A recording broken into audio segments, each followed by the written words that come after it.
Hey everyone, thank you so much for tuning into today's video. In today's video, I am going to be talking about the downfalls to having too many planners. Yes, I said it. I want to talk about the downfall of having too many planners. Now, I know you're probably thinking, but Coach D, haven't you unboxed a ton of planners on your channel? Haven't you done walkthroughs and a ton of different planners and notebooks on your channel? Yes, you are correct.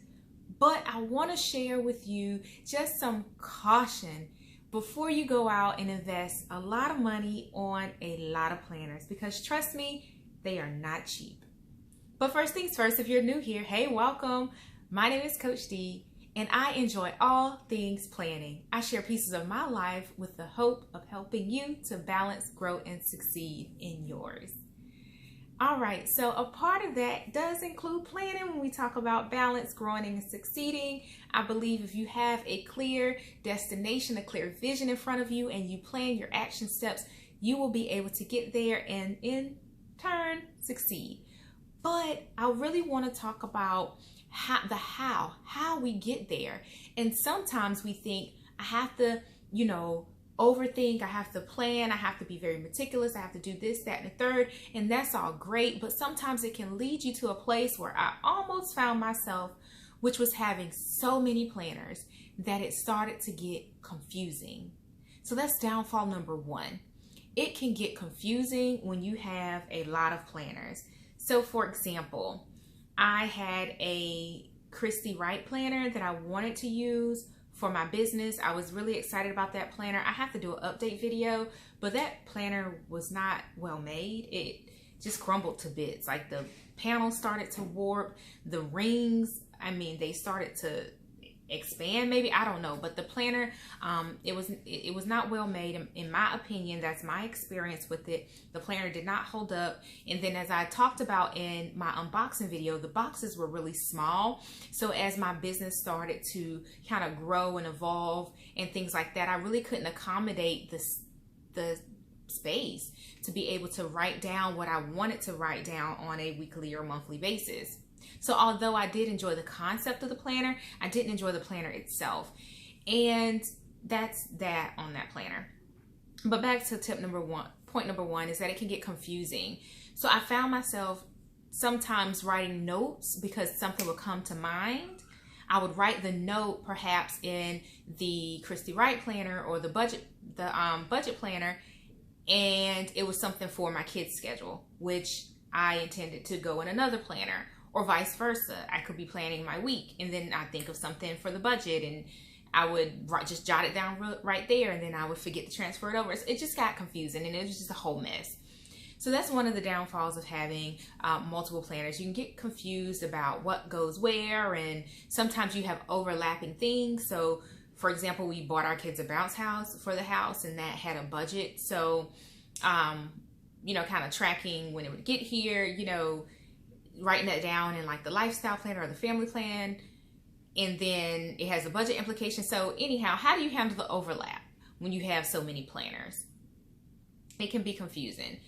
Also, downfall number two is that it's expensive, right? So I had good intentions for wanting to have a planner specifically for budgeting, a planner specifically for lifestyle. At one point I had a little mini planner that I would use for day to day, and I would write in the everyday planner, the all catch-all planner, and then I would write the same thing in the same thing in the skinny planner.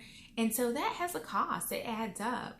Now, I know you may be in a place where you want to try different brands, or a brand will come out with something that's really cute, or you may feel like you like the layout better, or you may purchase one layout and you didn't like it, so you purchased another one.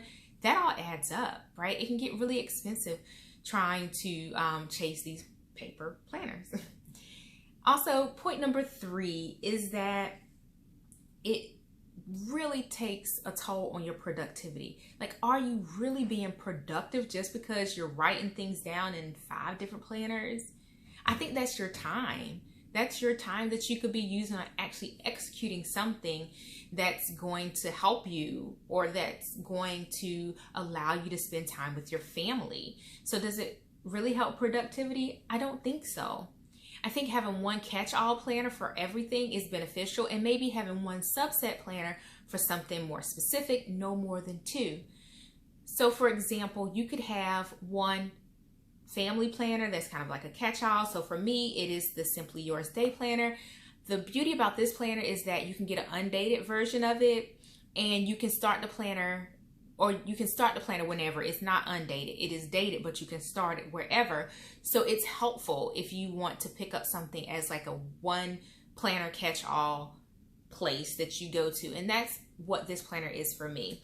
But I do also have a notebook, or it's actually a leftover planner that has some note pages in the back that I finished it out to do my budget jot downs in, but it's specifically for dollars and cents, specifically for budget planning.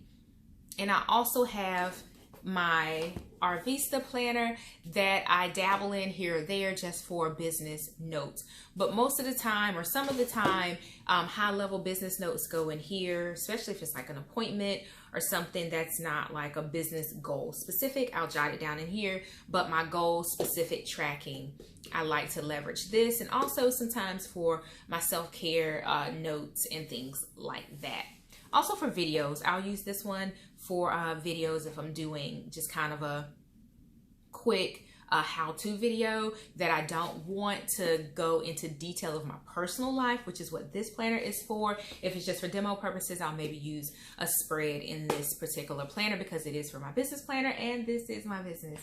So that's one of the downfalls too of having too many planners, is that it can hinder your productivity. And the last thing that I'll leave you with, one of the downfalls of having too many planners, is that it can get messy in your workstation.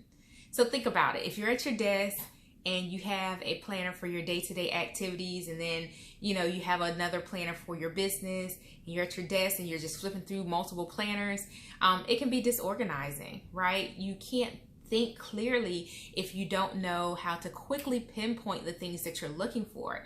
It can cause a unique level of stress that I found. Like if I pull up this planner thinking, okay, let me check the budget real quick to see if I can buy X, Y, and Z, and I say, oh snap, this isn't the right planner.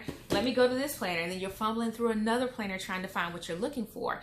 That can cause another element of just like disorganization. So it kind of goes back to point number one, which was it can be confusing. So in a nutshell, having too many planners is probably not the best approach. And I caution anyone that I coach or anyone that I talk to that may ask about my planner journey and my planning journey, just find one way that's going to work well for you. And if you have something more specific, find one way that's going to work well for that specific need. But don't try to dabble and stretch yourself too thin so that you can avoid the downfalls that I just shared. Again, I hope that you found this video helpful. Make sure that you give it a thumbs up. Also hit subscribe. I would love to welcome you to my YouTube family. My goal is to reach 1,000 subscribers by about June, so around the summertime. So if you can help me on my journey, I would love for you to do that. It's free. Just hit subscribe. I'll speak to you in the next one. Bye for now.